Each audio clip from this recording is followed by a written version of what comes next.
съдействието на Beyond Any Imagination. Transatlantic Travel. Метромедия. Номер 1 в метрото. Няма нищо по-забавно от това да обикаляш света. И няма по-приятно пътуване от пътуването в добра компания. Евелина. Радиоводещ, безупречен професионалист. Всеотдаен родител и верен приятел. Романтична и страхотна.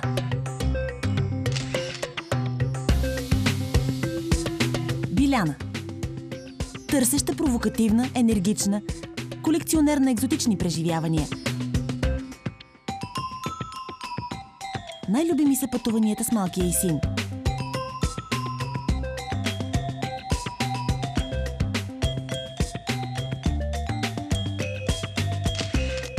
Кирил. След 4 години в Чикаго, за връщане в България. Купува номер за мобилния си телефон. Става 5 милионен абонат и печели купища награди. Най-вълнуващата от които – пътуване до остров Бали без багаж.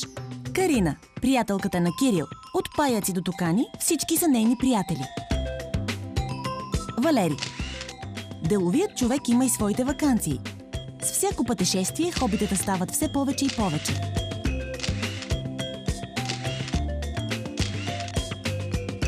Веселин и Веселин.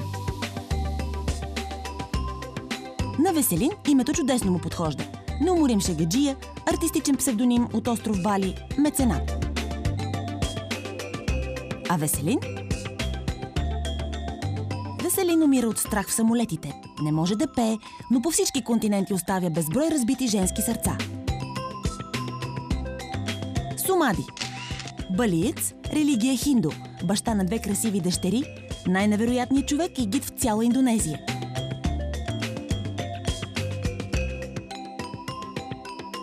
Добре дошли!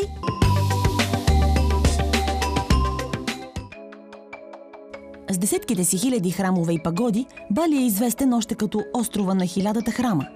Безброй малки и големи каменни фигури привличат вниманието ни, докато пътуваме из острова. Повечето са облечени, някои имат чадърчета и почти всички имат свежо цвете зад ухото.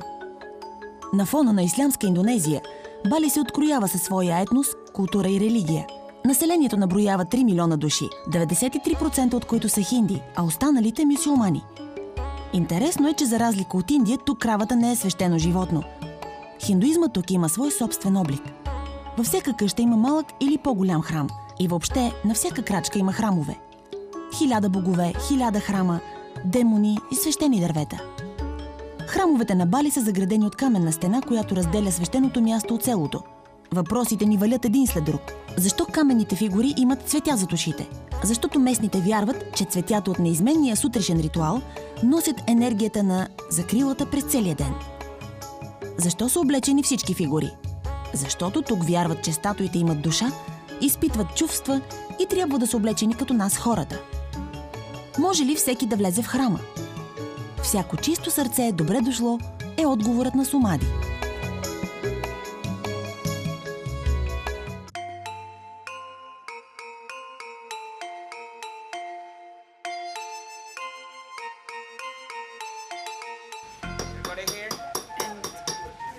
По пътя спираме в малка работилница за сребърни изделия. Тихо и спокойно е тук. Хората са съсредоточени върху дребни детайли. Навсякъде около тях има малки кошнички с дарове.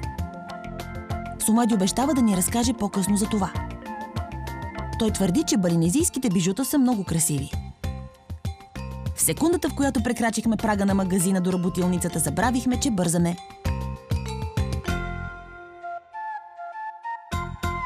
Целта е, взимат един чук и започват да го удрят, докато не постигне тази дебелина. И когато стане толкова тънко, започват вече да го оформят в фигурки. Ау!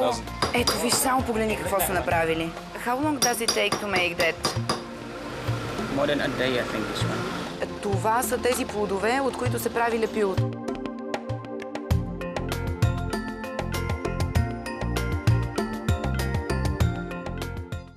Сумади ни предупреди, че трябва да се пазарим. Това тук се приемало нормално и било почти знак на уважение. Взимаме го на сериозно и стана тя каквато стана. Виж, тракийска колесница. $85 ете тази пеперутка. Можем да се пазариме. Виж, тя казва, може да се пазарите, ако искате. $5. No. Why not? Too low. Okay, $6. Okay, $2. Why not? Не вярвахме, като ни предупреждаваха, че в Бали шопингът започва от първия миг.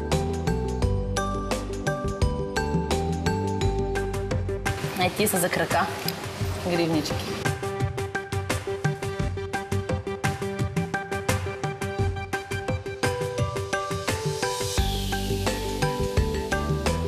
Има храмчета от сребро.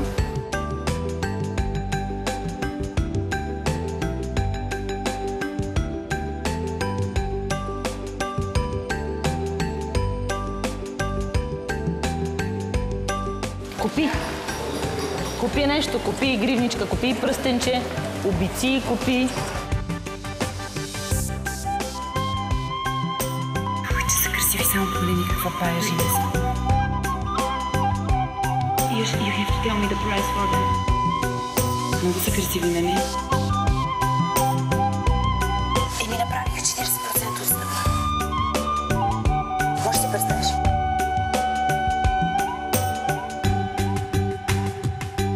Много красиви пръстени има. Искаш ли такъв пръстен да си вземеш? И си вземе ли пълнигите? Си вземе, ай. How much is this one?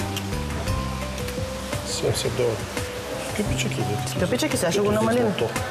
Това е сребро, бе. $2.50 for each.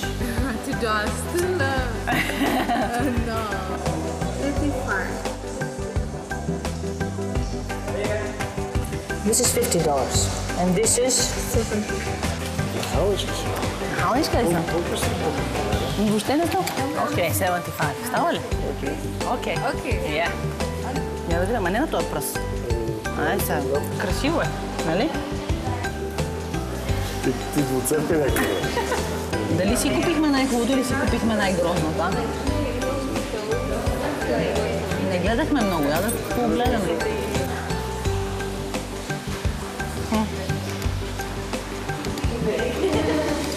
Плаща ли? Танк. Някой ми беше казал, че ще пропътувам 24 часа и около 12 км, за да си купят пръстенче, ще я да го пия. Ето, това е факт.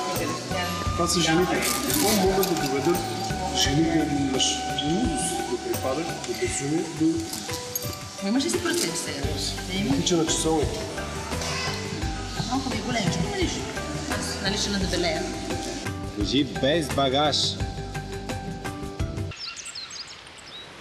Всички доста се притесняваме от това, че на Бали има действащи вулкани. Верига от 6 вулкана между 1300 и 3000 метра височина се разпростират от запад на изток. Все пак островът е само 5632 квадратни километра. Не е проблем да го обходиш за един ден. Можеш да отидеш навсякъде, където поискаш и да се завърнеш в хотела или вилата още същата вечер. Точно това ни кара да се питаме, а може ли да се избяга, ако вулканът реши да изригне точно сега, докато сме тук? Горещата лава на този вулкан е заляла цялото село, което сега е в подножието пред нас. Сомади разказва, че много от хората са загинали не защото не са можели да избягат, а защото не са искали да изоставят земите си. Няма да е честно да не си признаем, че по гърбовете ни пролазват тръпки. И в момента това задрямало чудовище изпуска дим, а в подножието пред нас всичко е черно.